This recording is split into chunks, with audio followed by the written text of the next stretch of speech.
Bonjour les enfants, j'espère que vous allez bien.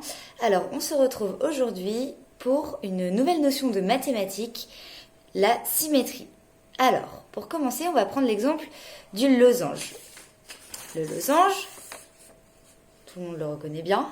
Si on le plie ainsi, ces deux parties-là sont dites symétriques parce qu'elles sont superposables selon une ligne droite qu'on appelle l'axe de symétrie. On prend le triangle. Si on le plie ainsi, ces deux parties-là sont dites symétriques parce qu'elles sont superposables selon une ligne droite que l'on retrouve ici. Par contre, si on le plie le triangle ainsi, ces deux parties-là ne sont pas symétriques car elles ne sont pas superposables. Une figure peut avoir 0, 1 ou plusieurs axes de symétrie.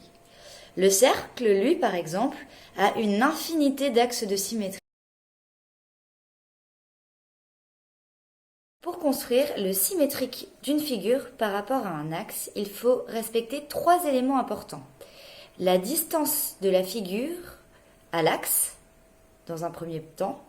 Ensuite, les dimensions de la figure, qui doivent être exactement les mêmes des deux côtés de l'axe de symétrie. Et enfin, les angles.